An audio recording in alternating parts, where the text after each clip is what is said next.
Some houses are abandoned because their owners leave.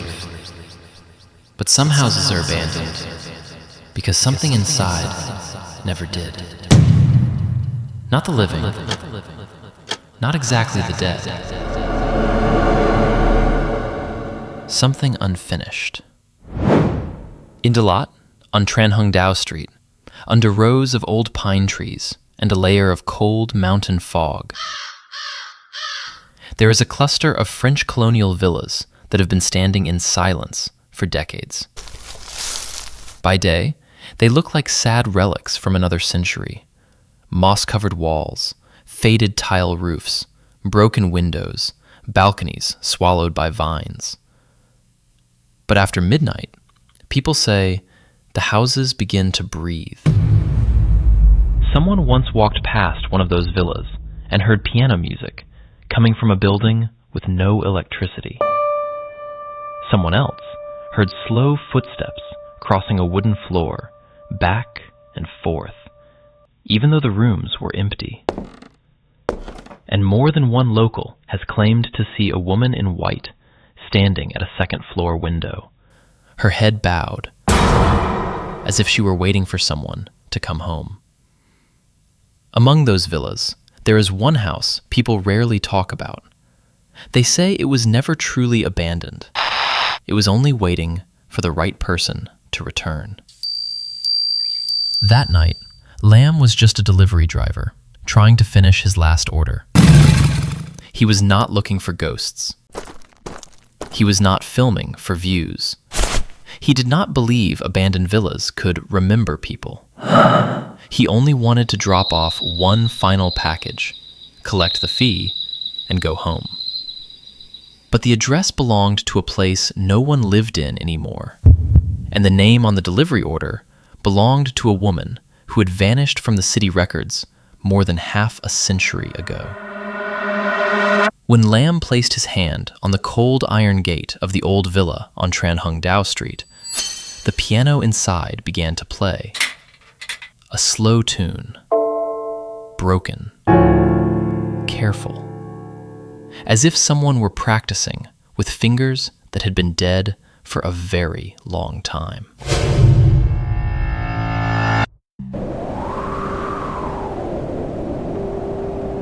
Tran Hung Dao Street in Dalat is one of the most atmospheric and historic roads in the city.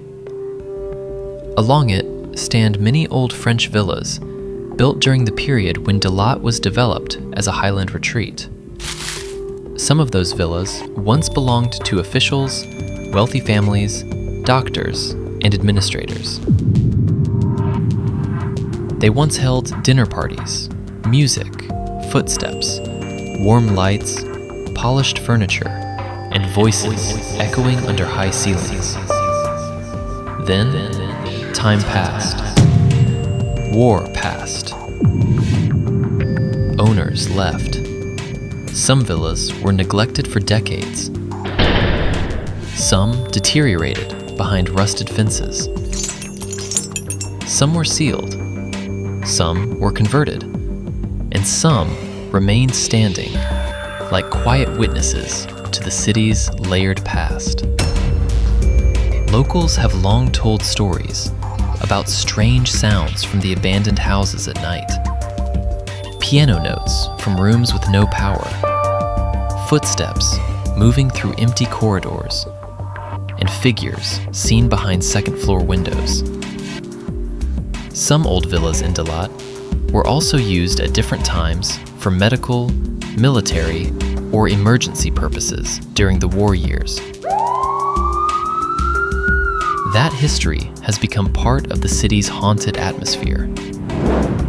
The following story is fictional, built from real places, local rumors, and the feeling that some houses do not simply fall silent. They listen. And if you ever walk down Tran Hung Dao Street late at night and see a warm yellow light glowing from the second floor of a villa that should be empty, do not stop for too long, because the person inside may not want to be seen. Or worse, they may have already seen you. Lam had been living in Dalat for almost 2 years. He was not born there, at least not in any way he clearly remembered. He grew up in a small coastal town in central Vietnam, where the air smelled of salt, diesel, and wet fishing nets. When he was younger, he wanted to become a musician. He played guitar in small cafes, learned songs by ear, and believed that one day his life would belong to stage lights, late-night music, and applause. But real life had a way of taking the song out of a person. His father died early. His mother's health failed slowly. Lam put the guitar aside and moved to Dalat to work as a delivery driver. In the daytime, he delivered food. At night, when he still had enough strength to keep his eyes open, he stayed online and took more orders. Dalat was a city made for dreamers, but it could be cruel to anyone who was counting every liter of gas. Lam rented a tiny room in an alley not far from the city center. It had enough space for a thin mattress, a plastic table, a battered guitar, and a few boxes of instant noodles. Every month, after rent, fuel, and the medicine money he sent home to his mother, almost nothing was left. That was why he kept riding at night, even when the fog made the roads feel like they were disappearing under his wheels. The order came in a little after 11. He had just delivered a bag of sandwiches near Tran Hung Lake and was about to turn off the app when his phone vibrated. New order. Pickup. An antique shop near the market. Drop off. Villa 14, Tran Hung Dao Street. Recipient Nguyễn Thi Hanh. Lam stared at the screen. He knew Tran Hung Dao Street. Everyone in Dalat knew it. But Villa 14 sounded strange. Many old houses there no longer had visible numbers. Some were fenced off. Some were half collapsed. Some had been empty longer than Lam had been alive. He almost rejected the order. Then he saw the delivery fee. 4 times the usual amount. Lam sighed and muttered, "Who orders something to a dead house at this hour?" He looked at the fog rolling down the street. The yellow lamps blurred into soft circles. The air had that deep mountain cold that slipped through sleeves and settled in the bones. He accepted the order. The antique shop stood in a narrow alley near the Dalat market. When Lam arrived, the metal shutter was only half open. Inside, the shop was packed from floor to ceiling with old clocks, cracked radios, leather suitcases, rusted cameras, framed portraits, lamps, and colonial-era objects tourists liked to buy because they looked haunted even in daylight. The owner was an old man with white hair, a narrow face, and round glasses. He sat behind the counter beside a small oil lamp. Lam showed him the delivery screen. "Sir, I'm here for a pickup."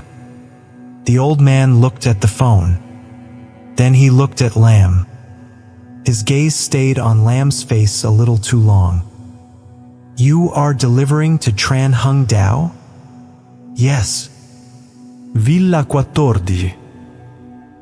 "That's what the app says. Is there a problem?" The old man did not answer at once. He turned and disappeared behind a curtain, then returned with a rectangular package wrapped in old brown paper and tied with a dark red thread. On the package was a line of handwriting, beautiful and slanted. "Return to the music room. Recipient, Han." Lam Frau Wen.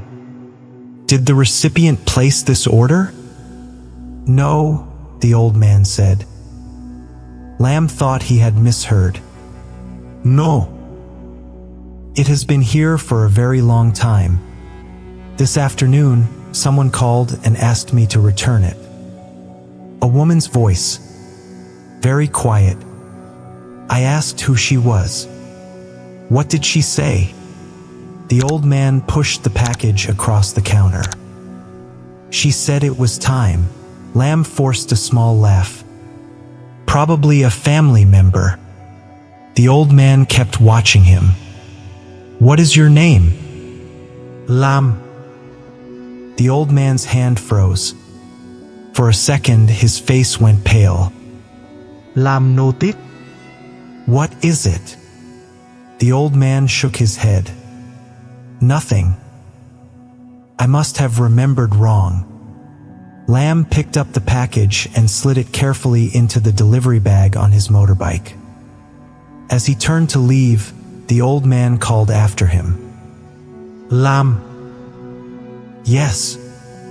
If you hear piano music when you get there, do not follow it. Lam stood under the awning with one hand on his throttle. What piano music? The old man looked past him, out into the fog gathering at the mouth of the alley. The music that never ends. Lam gave an uneasy smile, but it faded before it became real. Because in that same moment, from an old radio sitting on a dusty shelf inside the shop, one piano note rang out. Clear, delicate, then silence.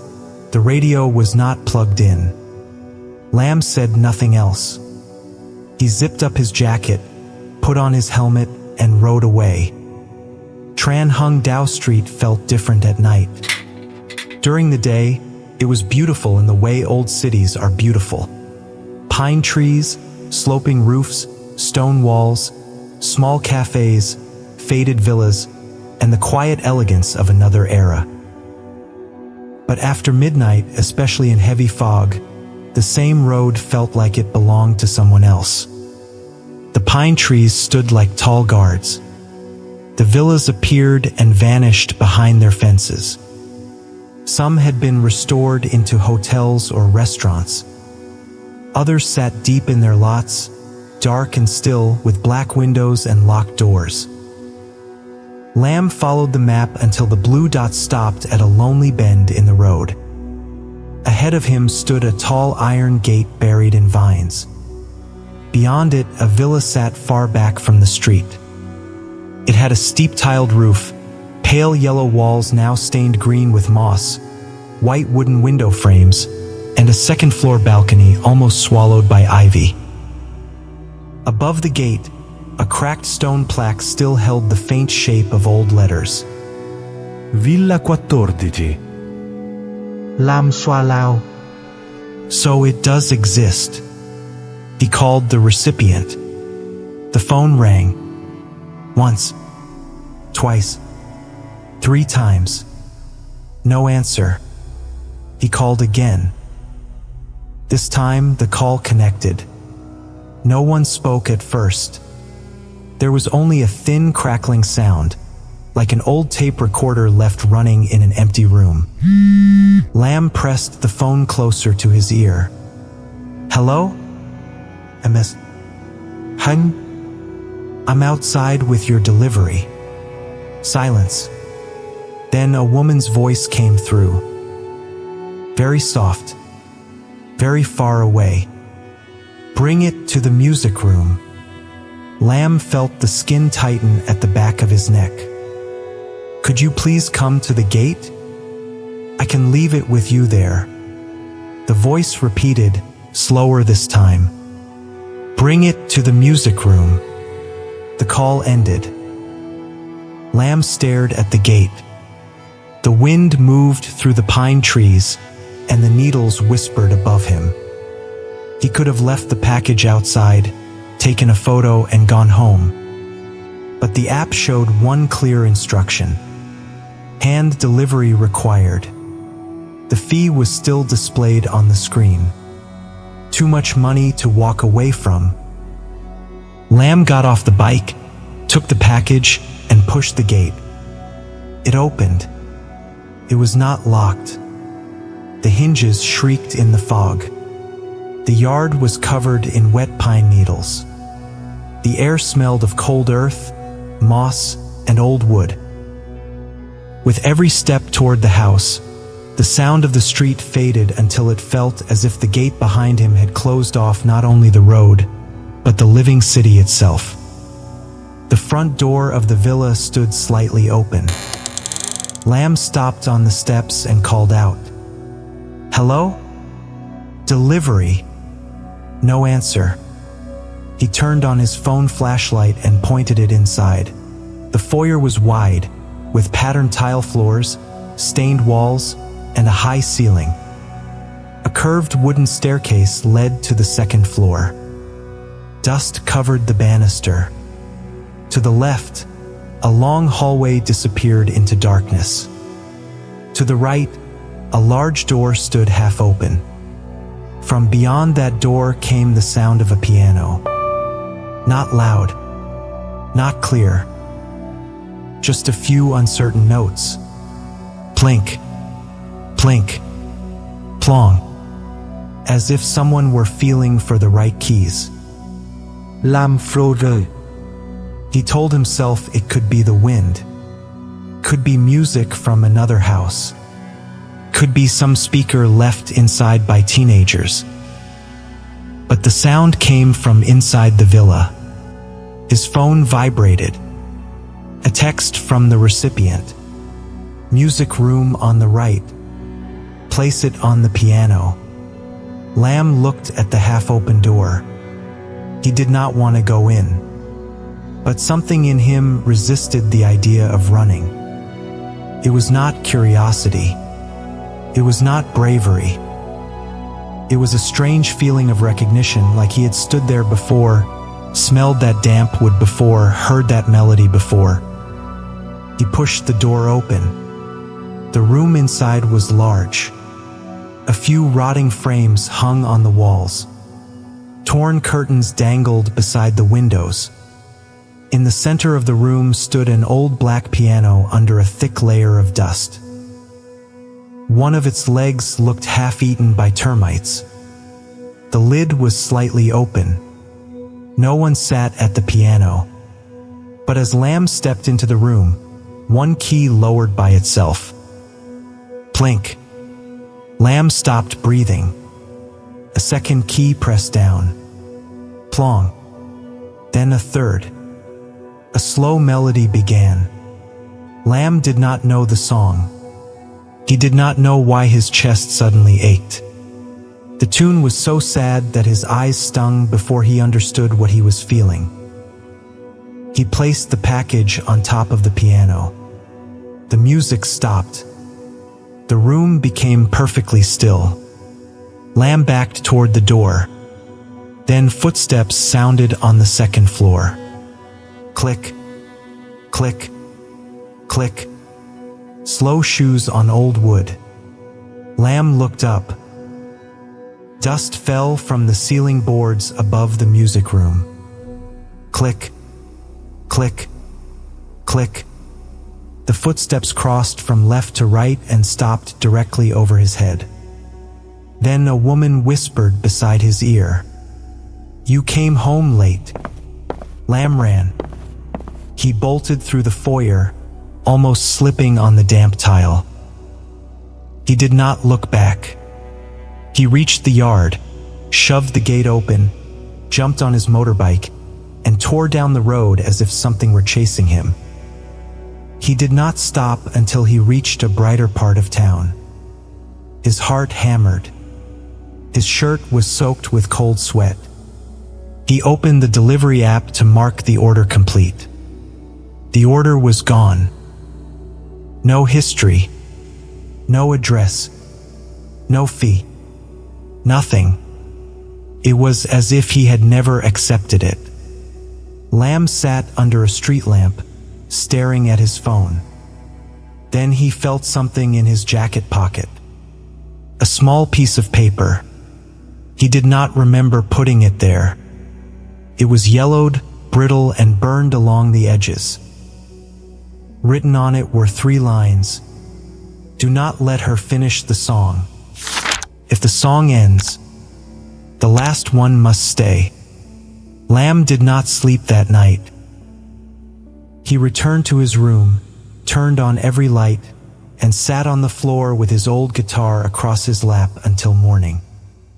Every time he closed his eyes, he heard the piano again. Not outside his head, but deep inside it. The next morning, he went back to the antique shop. It was closed.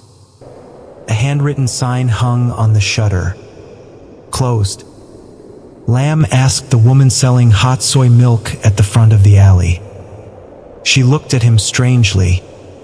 That shop has been closed for days. No, it hasn't. I was there last night. Last night? Yes. I picked up a package from the owner. The old man with white hair and round glasses? Yes. The woman slowly put down her ladle. He died last week. Lam felt the alley tilt under him. What? A stroke. His family took him away. The shop has been closed since then. Lam stood among the morning vendors and felt colder than he had felt outside the villa. He checked his call history. The recipient's number was still there. He called it. A recorded voice answered.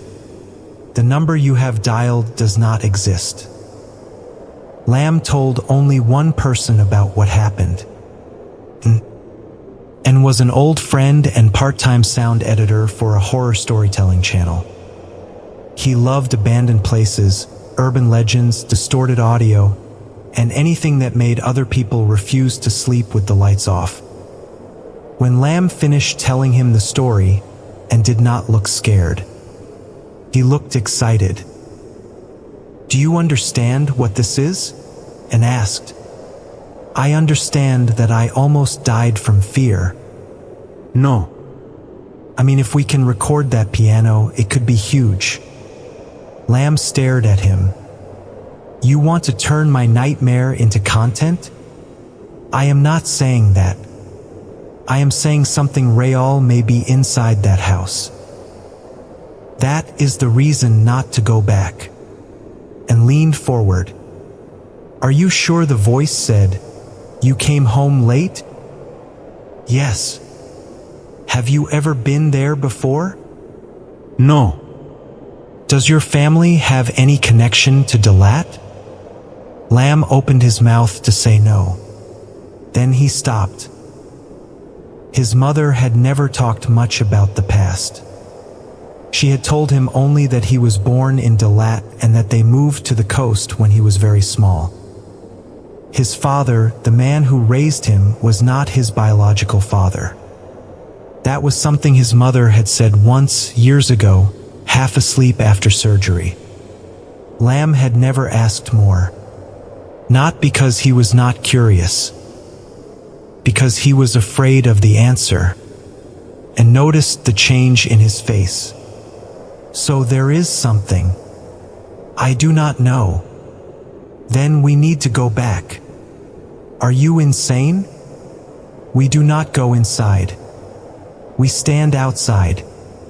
We record. If anything happens, we leave. Lam shook his head. But that night, when he called his mother, the first thing she asked was, Have you been near Tran Hung Dao Street lately? Lam went still.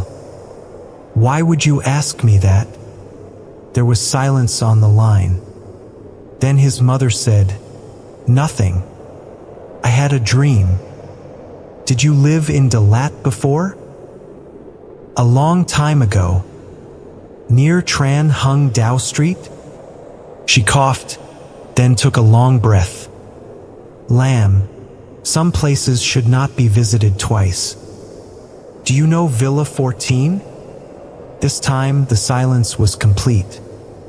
Lam could hear her breathing. At last she said, Listen to me. Do not go there again. You know something. Do not ask. Mom. Especially if you hear the piano. Lam gripped the phone. Why? Her voice began to shake. because that song was never finished. She ended the call soon after. She said she was tired and needed to rest. But Lam knew she was not only tired. She was afraid. And not in the way people are afraid of legends. She was afraid the way people are afraid of memories.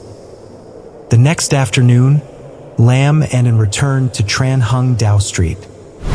They went during daylight and said that made it safer. Lam knew it only made fear easier to see. Villa 14 stood behind its rusted gate, silent under a pale sky. In daylight, it looked less like a nightmare and more like a sick old building. Its walls were yellow and green with age. The grass came up past their knees. One leaning pine tree cast a long shadow across the roof and carried a digital recorder, a directional microphone, a small camera, and a flashlight. Lam carried his phone and a folding knife in his pocket, even though he knew a knife would not matter against whatever waited inside. The gate was still unlocked and gave a nervous whistle, almost like it wants us in. Lam shot him a look. Do not say things like that. They stepped into the yard. Even in daylight, the sound changed around the villa. Traffic from the street thinned until it was almost gone. There were no birds, only wind moving through pine needles overhead. At the front door and started the recorder. Test. 1, 2, 3. Villa 14, Tran Hung Dao Street, Dalat. Time. 4:12 in the afternoon. Lam stood beside him, staring into the dark foyer. He did not want to cross the threshold. Then a faint smell drifted out. Antiseptic. Old and sharp. Lam Frau Wen. Do you smell that? Mold, and said. No. A hospital. They went inside. The foyer was the same as before, but daylight revealed more details. A patch of paint had peeled from the wall near the staircase. Beneath it, a faded red cross was barely visible, and moved the camera closer. So this place really was used as a medical station? Lam did not answer. He was looking at the third step of the staircase. There was a dark stain on the wood, long and smeared, as if someone had once been dragged or carried down. The music room was on the right. The door stood open. The piano was there, but the package Lam had left on it was gone. Only a clean rectangle remained in the dust. And checked the room carefully.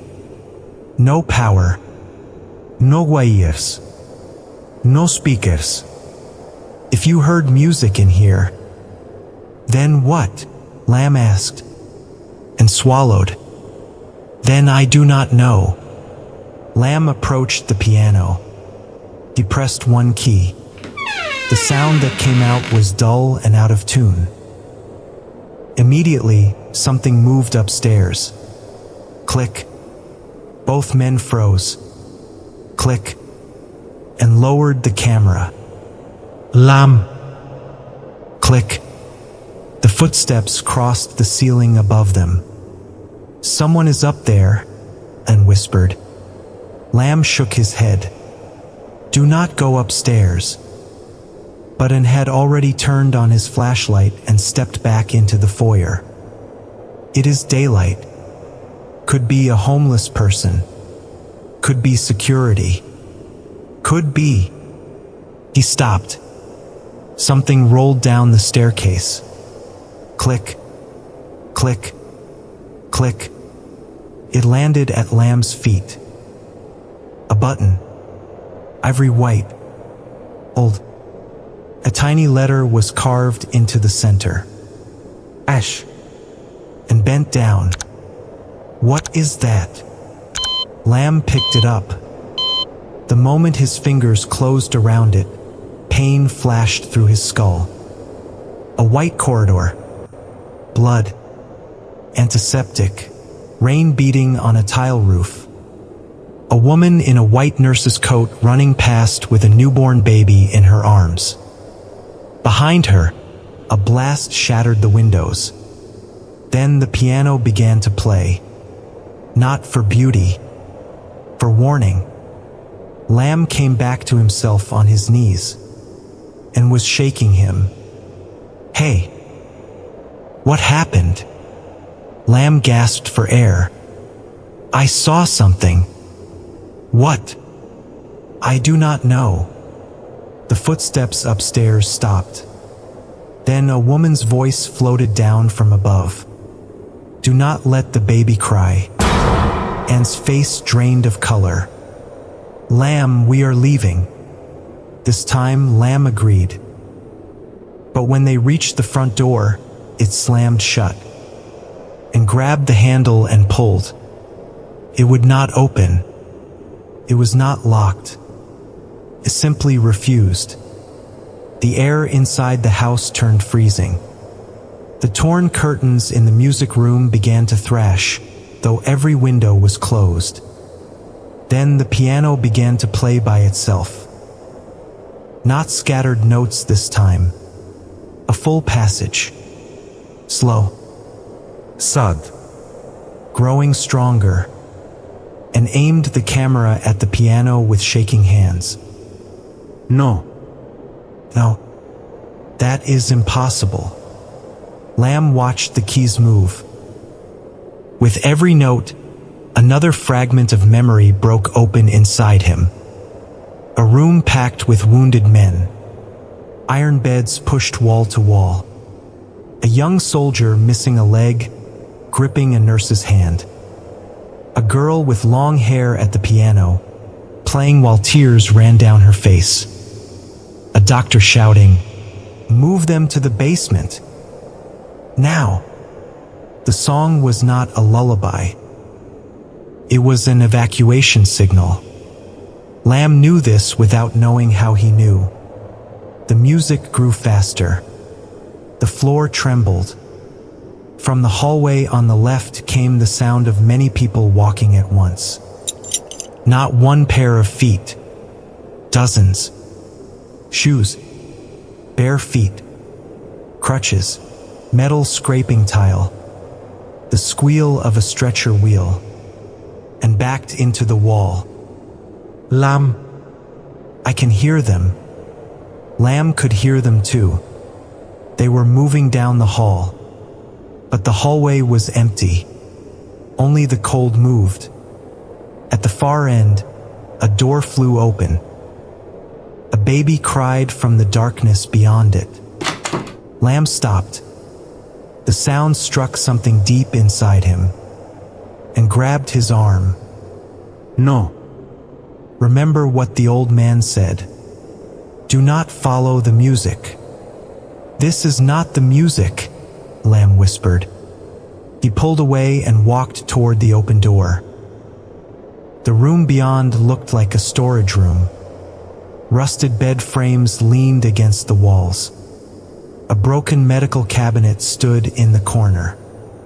Empty glass bottles lay scattered on the floor. On one wall, written in charcoal, were the words, "Do not take the baby through the front door." Anne's voice shook. What is this place? Lamb pointed his flashlight at the floor. Old scratch marks led to a rotting rug. He pulled it aside. Underneath was a wooden trapdoor, and stared. We are not going down there.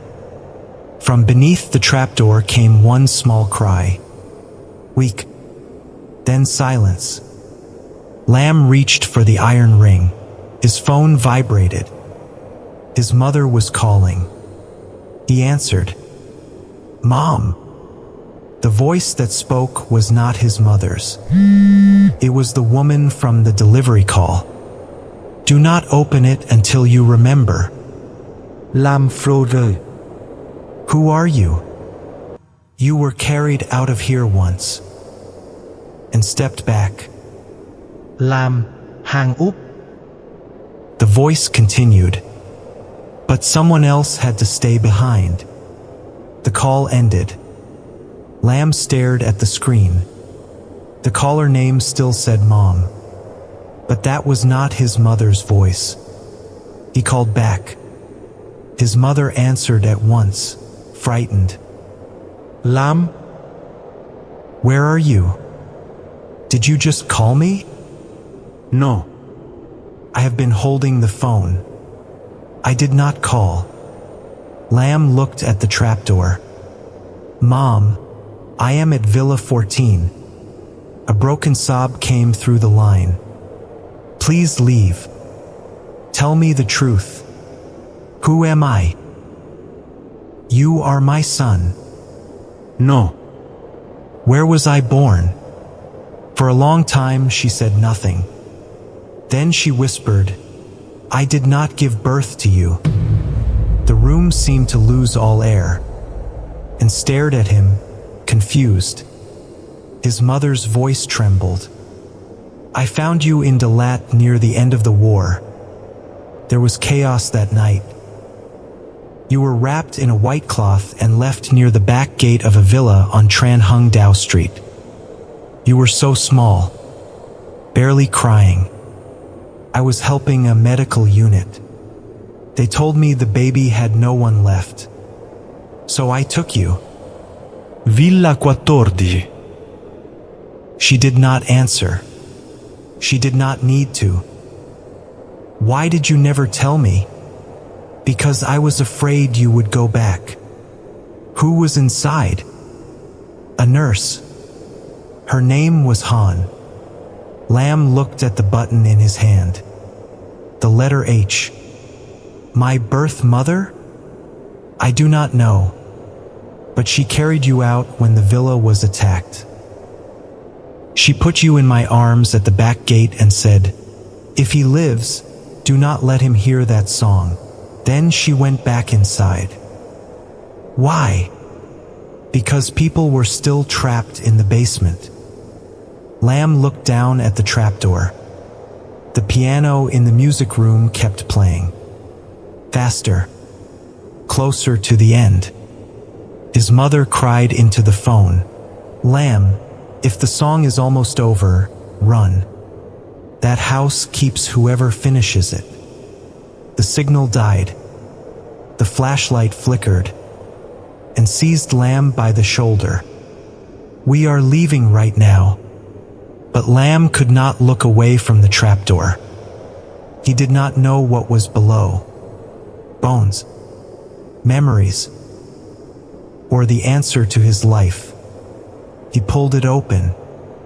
Cold air rushed out, carrying the smell of wet stone, old medicine, and cloth that had been packed away for too long. A narrow stone stairway led down into darkness, and cursed under his breath, You owe me for the rest of my life. Then he followed. The basement was not deep, but the passage was long. They moved through a low tunnel lined with damp stone. Names, dates, and medical marks had been scratched into the wall. Some were almost gone, but Lam could read a few. Do not open the door while the planes are still above. The music room signals the basement. Han has the key. At the end of the tunnel was a larger room. Old iron beds stood in rows. A medical table leaned against the wall. A rusted cabinet had collapsed on one side. Shoes lay in the dust as if their owners had taken them off and vanished. And lifted the recorder. Lam, it is recording by itself. The small red light blinked. From the recorder speaker came a woman's voice, broken by static. Day 17. We do not have enough anesthesia. We have moved the wounded into the basement. The music is still the signal. If I do not finish the third passage, it means the back door is still open. and whispered, "Is that an old recording?" But his recorder was new. The woman's voice continued. "A baby was born tonight. His mother died before she could name him. I called him Lamb because outside this house the pine forest is still green." Lamb could not breathe. His name. She had said his name. The static grew louder. "The doctor says the baby must go first. But there are 12 people still below. I will come back," and flinched as an explosion cracked through the recording. Behind them, the basement door slammed shut. Darkness swallowed the tunnel, and ran back and returned seconds later, pale and shaking. The way out is blocked. The piano above them echoed through the ceiling. The song was nearing its final notes. Lamb knew it. Maybe because that song had lived in his blood before he ever learned to speak. On top of the rusted cabinet was a small wooden box. Lamb opened it. Inside was the brown paper package he had delivered the night before. The red thread had been untied. Inside were 3 things: a burned hospital file, a yellowed white cloth, and a handwritten sheet of music. The title was "The Road Home Through the Fog." Beneath it, someone had written, "For the baby in room 3. If you are alive, do not let your mother finish this song." Lamb touched the cloth. The basement vanished. He was standing in the villa in another time. Night. Then, sirens. Wounded people filled the halls. A young nurse with tired eyes placed a newborn baby into the arms of a younger woman at the back gate. "Take him. Do not come back." The woman sobbed. "What about you?" "I have to go down to the basement." "Nurse Han, you will die." Han looked at the baby one last time. She did not cry. She only kissed his forehead. "If he lives, tell him I did not leave him." Then she ran back into the villa. She went to the music room, sat at the piano, and began to play. The piano was not calling ghosts. It was telling the people below that the back door was still open, that there was still a way out. But when the song approached its ending, an explosion collapsed part of the stairway. The basement door jammed. Han kept playing because she thought if she stopped, the people below would lose hope. She played until fire reached the music room, until smoke crawled across the ceiling, until her fingers could no longer lift from the keys. But she died before she could play the final note. Lamb opened his eyes. He was in the basement again, and was shaking him. "Wake up. There is smoke." White smoke seeped from the cracks in the stone. It was not hot, but it stung the eyes and thickened around them like a memory trying to become real. Footsteps filled the room. Many footsteps. The basement felt crowded now.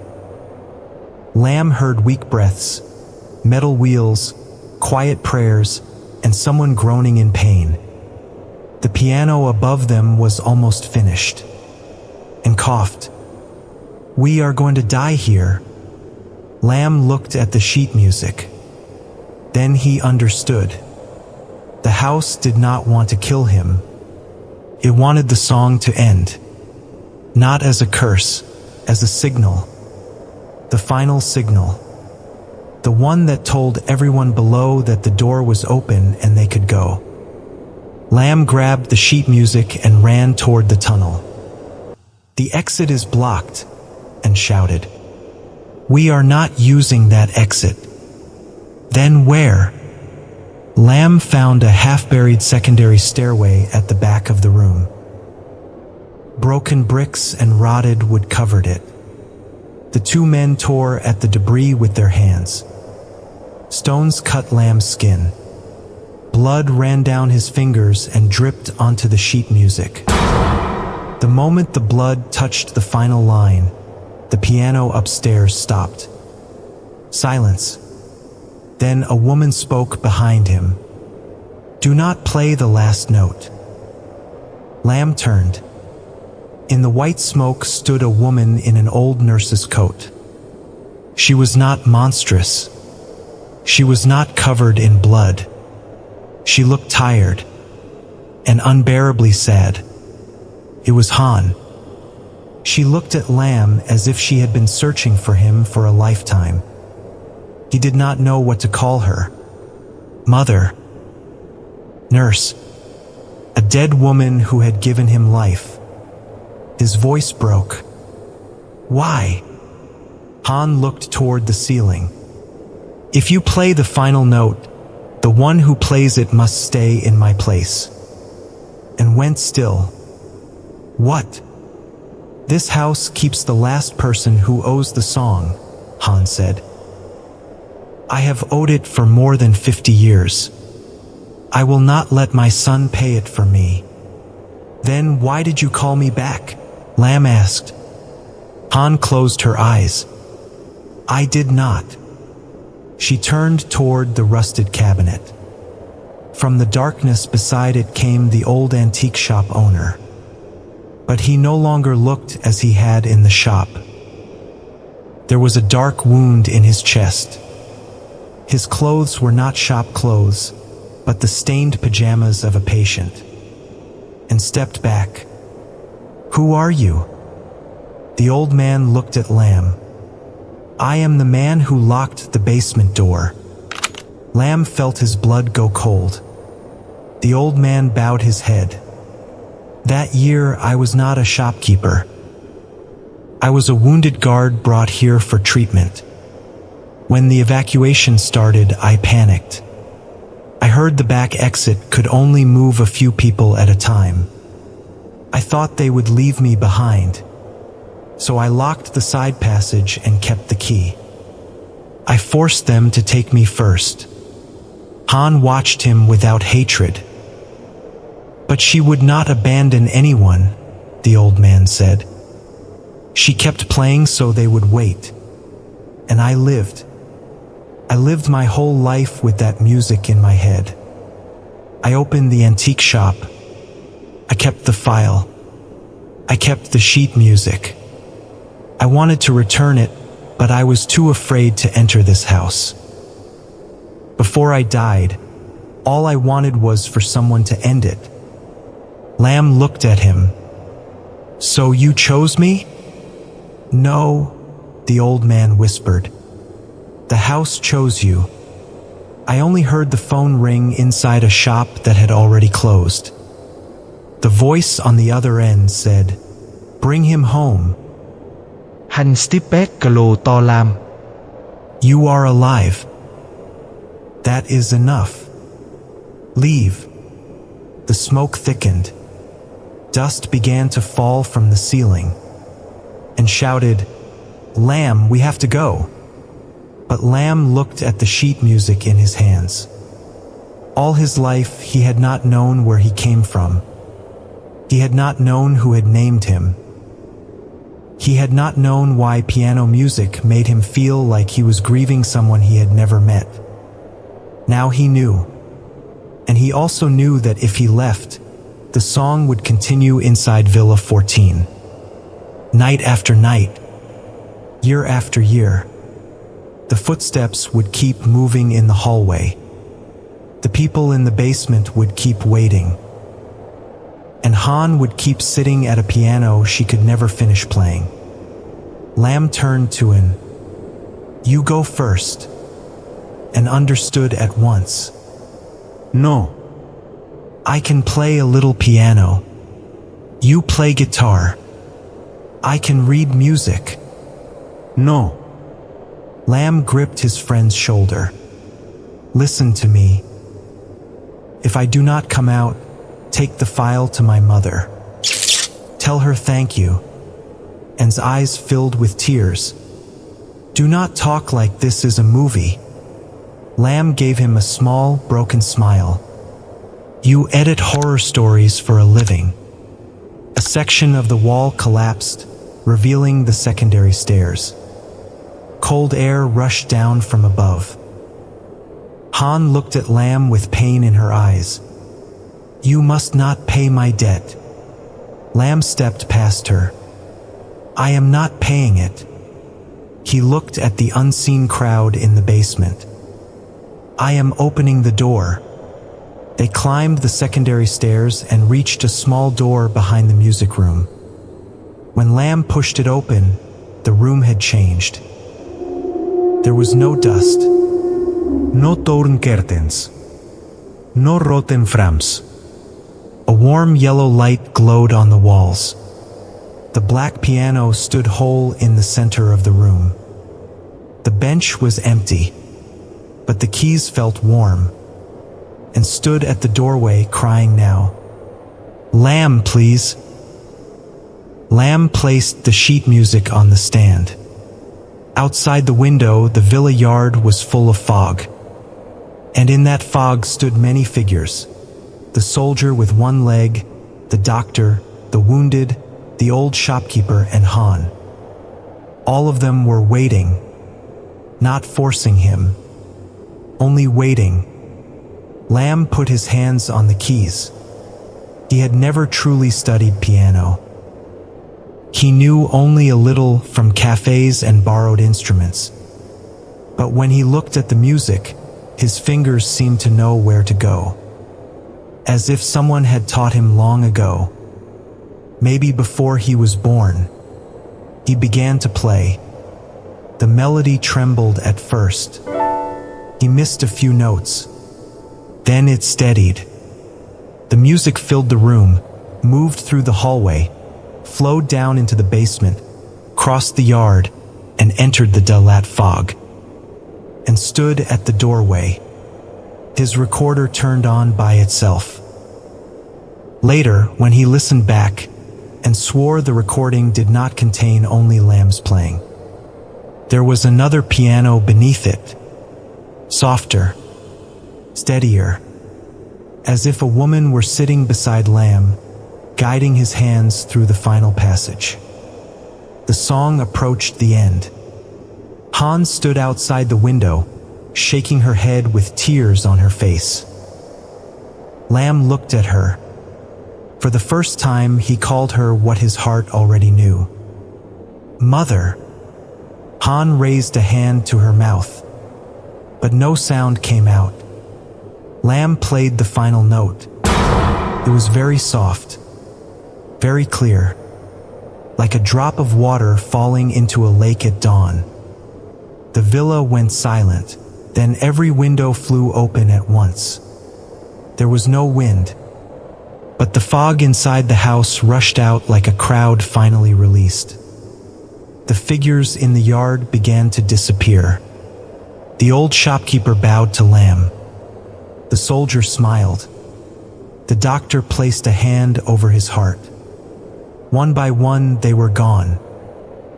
Only Han remained. She stood by the window for a long time. Lam tried to reach her, but his knees gave out. Han entered the room. She touched his face. Her hand was not cold, not warm, only light like fog. You came home. Lam cried. I am sorry. No, she said. I am the one who is sorry. For leaving me? For making you find your mother in a dead house. The yellow light dimmed and rushed in and pulled Lam up. We have to go. Lam looked back at Han. Can you leave now? She looked toward the yard, where the fog was thinning. Yes. Lam wanted to ask everything. Who his parents were. Who his father had been. Why Han had named him Lam. How long she had waited. But Han placed one finger over her lips. Do not ask too much of the dead. The living still have to go on. Then she vanished. No scream. No wind. Only the faint smell of antiseptic fading into the scent of wet pine. The room began to shake and dragged Lamb outside. They reached the yard just as part of the music room ceiling collapsed behind them. Dust burst into the air. The iron gate stood open. Beyond it, the sounds of the living city returned all at once. Motorbikes, voices, distant music, a dog barking somewhere down the road. Lamb fell to his knees on the sidewalk. The sheet music was still in his hands. But the final line had changed. It no longer read, "If you are alive, do not let your mother finish this song." Now it read, "If you are alive, live the part of life I could not." 3 days later, Lamb went home to see his adoptive mother. She was not surprised when he showed her the file. She only held him for a very long time and cried like someone who had carried the same secret for too many years. The file said, "Male infant, found at Villa 14 Tran Hung Dao Street. Transfer Binus Ngoãn Thi Han. Condition, alive. There was no father's name. No birth mother's name. Only one note in Han's handwriting. Name him Lamb because so many people died here, but outside, the pine forest is still alive." After that, Lamb stopped doing night deliveries. He began working with N as a sound editor. They still made horror stories together, but N never used the full recording from Villa 14. He kept only one section, the ending, the sound of Lamb playing the final note. And after it, in the silence where there should have been nothing, a woman's voice whispered, "Thank you, my son." Months later, Villa 14 on Tran Hung Dao Street was fenced off because of severe structural damage. People said that after that night, no one heard piano music there again. The footsteps stopped too. No one saw the woman in white at the second floor window. But there was one strange thing. Every year, on the foggiest night of November, a bouquet of white flowers appears at the gate of Villa 14. No one knows who leaves it there. No camera ever catches anyone. Only the people who pass by very early in the morning sometimes notice a small paper resting on the mossy step. On it are 3 words, "I still live." And if you stand very still under the pine trees of Tran Hung Dao Street, you may sometimes hear a sound so faint you are not sure it is real. Not a piano. Not footsteps. A mother humming to her child. From very far away. From a house that finally learned how to sleep. People often think abandoned houses are places everyone has forgotten. Maybe that is not always true. Some houses are not abandoned. They are keeping something for us. A promise. A secret. A name. A song that was never finished. And on Tran Hung Dao Street in Dalat, among old French villas covered in moss and pine trees sinking into fog, there may still be a house like that. By day, it is only a quiet ruin. But at night, if you ever hear piano music coming from a villa with no lights and no power, do not assume it is only a ghost. It may be a mother, still trying to play the final note so her child can return to the living. If this story stayed with you, follow the channel for more true location horror stories, forgotten places, and mysteries that begin where history refuses to end.